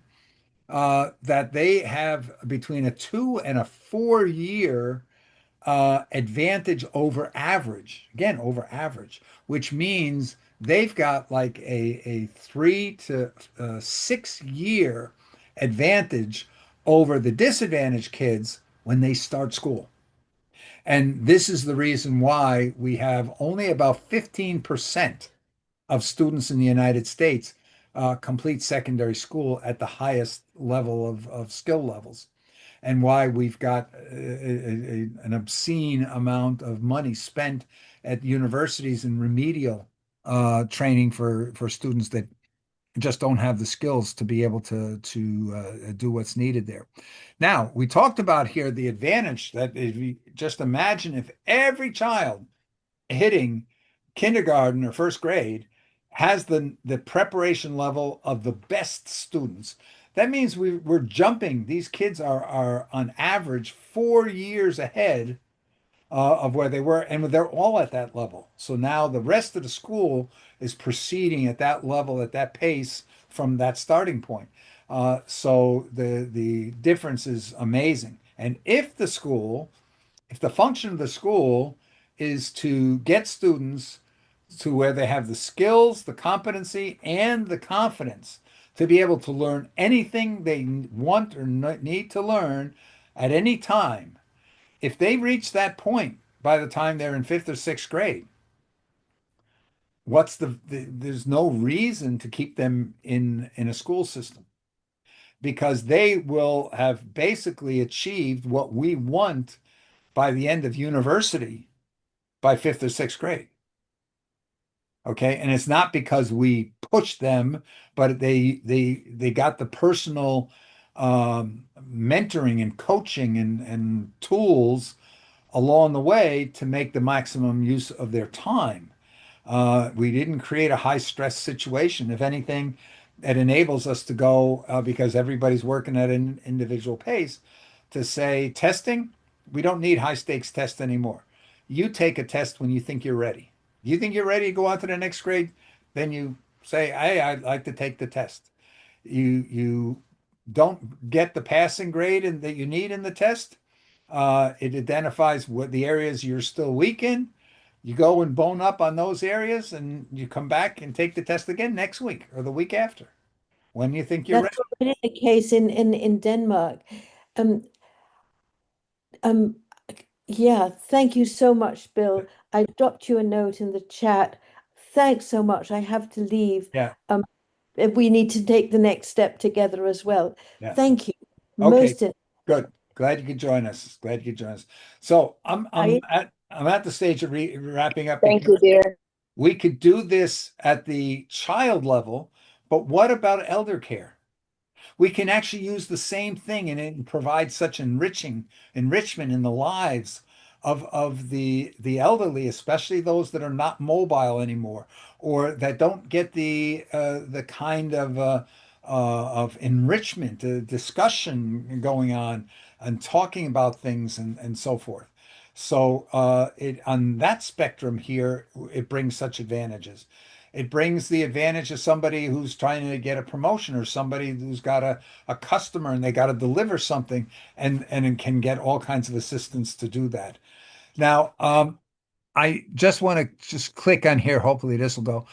Generate media now, this is in Google AI. I can generate images. I can generate speech generation, including going and saying, "Hey, I've got two people, three people, and I've identified with their names. Here's what they're saying," and I can create a discussion speech. I can generate the various aspect ratios and cameras. I can generate videos. I can generate videos on the fly. I can uh, this is I can generate any kind of music here on this. So um, I can create apps. So here of all kinds of be create a music generator, flash audio, so many different things. Then I can look at the history of everything I've been doing with it. So we have just is it's just getting to be mind-boggling. If I'm an architect, I can go out and say, okay, I've got somebody wants me to build a house for them. I can have AI go out there and find suitable building lots. Go out there and negotiate with the owners of the building lots to get the best deal. I can go and say, what are the zoning constraints and whatnot? Hey, develop for me the blueprints that would be acceptable here, or to generate the zoning exception requests to get exceptions. I can go out there and say, now, once I've got my plan, develop for me the materials lists for the building. Go out there and find the subcontractors that I'm going to need. Put together the timeline for that. And with agent technology, I can have it do that whole thing at once. In other words, I can just say, here is the sequence of steps that are going to be needed to have a successful building project, and I want you to do them all. And it works on this one until it completes that step, and then goes on to the next step. And it maybe has some things that can be done in parallel, and so it spawns additional agents, and they're doing all these things in parallel. And it even considers the soil type and things like this for what kind of a building and how many stories it can be built, or what kind of a foundation it's going to need. Everything, literally everything. So if it can do that, and by the way, Eric Schmidt he gave that example when he was talking about here how you're not going to need humans for many of these jobs. But and that's not a bad thing because it's just meaning that humans, if you can't get a job, you're not going to be um, struggling to survive, you're not in survival mode because you didn't have a job, that because we'll be able to have the abundance that AI and robots will be able to create everything that everybody needs, people will be free to pursue the things they're passionate about. You can learn things. You can say here, oh, I love painting. I'm not a good enough painter that I'm going to be able to make a living off of it, but I just love the idea of painting, or I make porcelain or whatever it is. Or you know what? I love dancing. So I'm going to go out there and I'm going to dance in the street and put out a hat. Maybe some people will throw some coins in, but I'm not dependent on that because my existence, all the things I need for life are already taken care of. So this can be paradise on earth if we make sure that the people who own all the AI and the automation are willing to share. And that's where we need to be focused here as a society to make sure that people share. Oh, I do want to show you one other thing here. Let me go back to Gemini.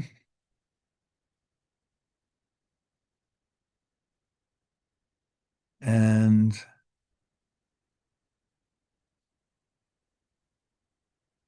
okay, come on.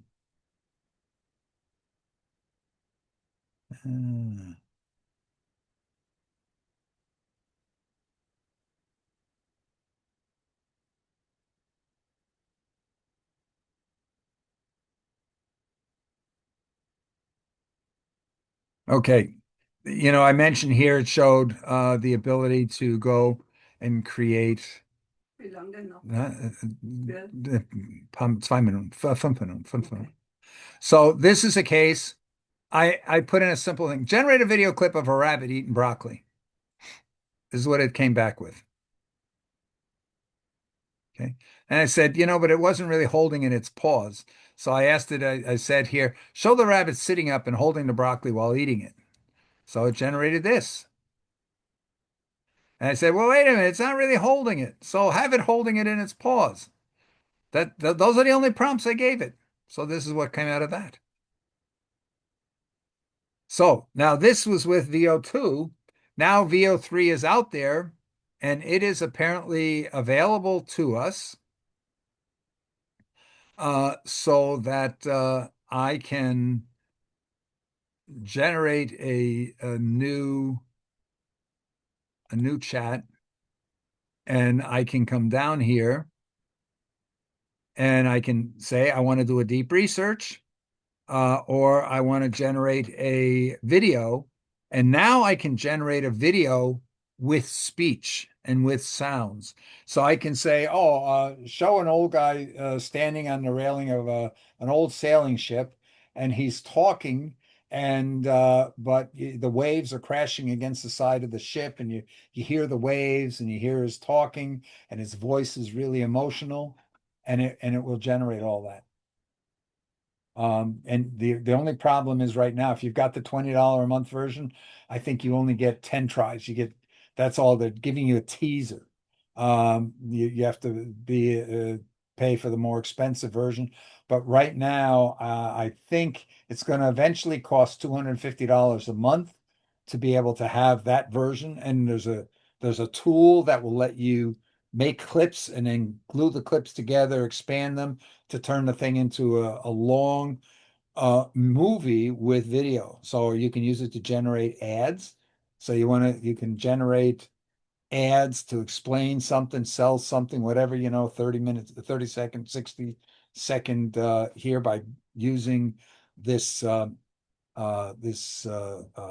called Flow that will glue together the audio, the video snippets, and even let you stretch them to fill. So you need one that's like 1.5 times as long as what you had. It will sort of generate an over a bridge to whatever the next segment is. So it looks like we lost everybody else, Jerica. I'm still here, Bill. Yeah. So I didn't take you on mute a second ago because my roommate dogs were barking. There's a Uh-huh. 200 No. pound mastiff and a 125-pound German Shepherd, and people walk by the window. So Yeah. But I think the key thing here was that and I I wanted to think do. I would want to do maybe even a part two with the ladies because I really enjoy their queries only because they don't get too hypo-specific where we are going after the how are we going to do this. You know, their questions are extremely functional, but like I told you before about when my mommy turns on the light, she beeps me in the morning. There's global narratives within education, but also, like I said, within curating allies between our older generation and our younger generation. And I think this is a perfect opportunity for us to hone our messaging. I think this is a wonderful for those who have become extremely interested in this portion of the topic, not just to get caught up, but I really did enjoy the way that the ladies didn't get very off topic. I feel like we were able to Yeah. absorb a lot of information in a short amount of time, ask questions, and also receive a demonstration. Mhm. So I think that that was really, really something that I kind of haven't experienced within small groups. You know, they tend to veer off and stray. So Yeah. that was Well, really that's why I only invited like a cool. handful of folks. Got a really good just how this can function both for a personal, you know, just a Yeah. person at home, whether you're a professional trying to save the world, or if you're a student in an environment where I think it's conducive for students to be hungry for their education, be hungry for learning. The supply and demand cannot come from us, so to speak. It, Right. it absolutely has to come from the young people being interested and excited to Yes. learn. And Yep. that's what we're after here, the thirst, Yeah. because that will cause you to even be more inter-explorative of the software systems, be more inquisitive, much like the young lady in Italy who, you know, configured a way for her to be super educated on a sonnet. So Yep. during a walk, these are the things that we're looking forward to when we talk about youth leadership. Even, you know, these are the things that we'd like to essentially encourage, because the thirst for that is what's going to lead us into, like the lady said, a new era of life skills. What does that look like? And yes, could a 4 to 6 year old person save the world? Yeah. And I think here the key thing for right now, and I'm going to have to go in a minute, but the key thing right now is the to get a number of young people and to show them how they can use these. So if somebody's got a passion, let's say for climate change and for tree planting, for example, to be able to go and query, okay, what's it going to Anything, yeah. anything. So to be able to have that library of demonstrations of how you can use it for a wide range of things for people of all ages, to make it so people are saying, because we see here just like the idea, oh, we want to ban the smartphones in schools. Well, you know, that's because you're saying, oh, I need the student to be paying attention to the teacher. Yes, to Why? lessen, mitigate distraction. Yeah, we're missing the point. The school's not about paying attention to the teacher. The purpose of going to school is to learn something, to be Yeah. independent, not to have somebody who's constantly telling you what to do. Anyway, I'm glad we were able to do this, and I'll get And thanks Sabrina. for the catch up. I've got tons of questions, but let's save them for later so you can go eat. Okay, okay, good, good, All and right. okay, Good take care. chat. And then I'll see you Saturday, and let me know what time we can catch up Yeah. post group meeting. Okay, sounds good. Sounds good. All right, Bill, you Okay. take care. Yeah, you too. Bye for now. Bye bye.